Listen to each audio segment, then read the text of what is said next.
kind of system works out, it will be significantly beneficial for improving our food security.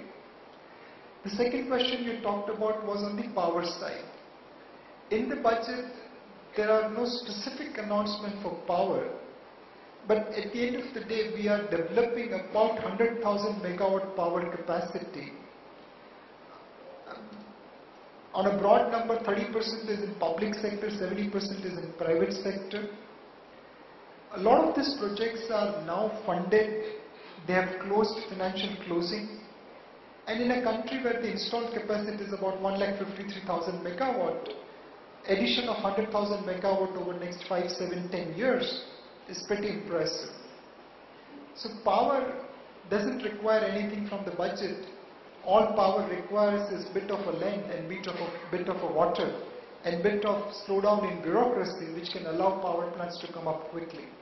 So budget hasn't given any benefit to the power plant, but anyway it was not necessary. I think can I ask the last question? Hi Nilesh, my name is Mehul, and I think it was a very good speech on your part. I think the last few questions evolved around DTC, taxation and tax reliefs. And as you mentioned that the government favors typically debt schemes as opposed to the equities. Now with the DTC coming in 2011, doesn't that introduce the concept of EET as opposed to EEE, which is exempt, you know, and introduces exempt taxation? Now will that kind of, you know, change the way, you know, people who are typically investing into these provident funds and, you know, these tax saving schemes, will that change, and how will that affect you know, people in general and the economy? If we move from EEE to EET, that's probably going to discourage saving. I don't want to save today so that 30 years down the line, the government takes away 30% of my corpus. Today, we have reached a level where we can generate growth on our own. The world has started respecting India not because India is good, but because India is able to stand on its own feet. Let me just give one example on savings and we'll move into DTC later on. When we got independence in 1947, our savings rate was about 15 to 18%. In 1990, it was about 25%. By 2000, we nudged it to about 30%. And today we save about 35% of our income. Now out of this 35%, 10% is taken away by government by way of deficit. And let's believe for a second that our government spends this money only on paying salaries and interest and defense, doesn't create any capital asset. So it leaves about 25% of our national savings for Tata, Birla and Ambani's to build productive assets, to build new port, to put up a factory, to put up a plant, and so on and so forth. Our capital output ratio is roughly about 4. So I put 100 rupee worth of investment and I create 25 rupees worth of growth. So 25% savings, 4 times capital output, I end up creating 6% growth, which is kind of self-sustainable.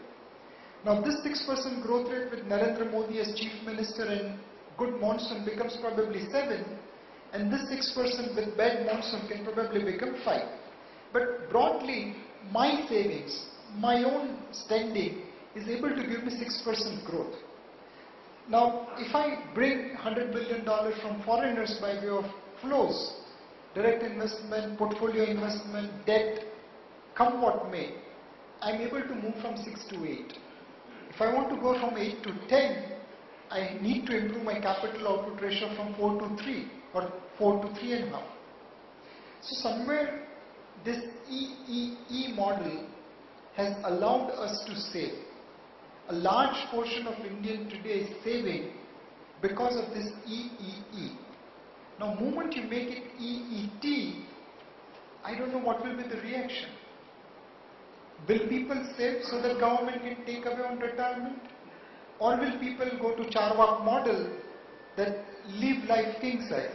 You know, you borrow and burn money.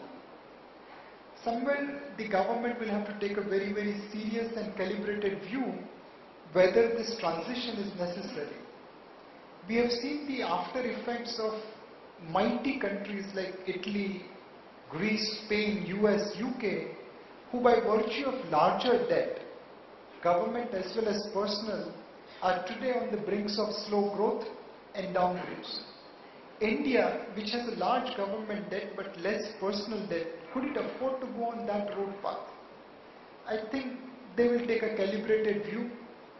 The EEE to EET model, even if it happens, will be far more gradual and will provide enough incentives so that people remain savers rather than become spenders.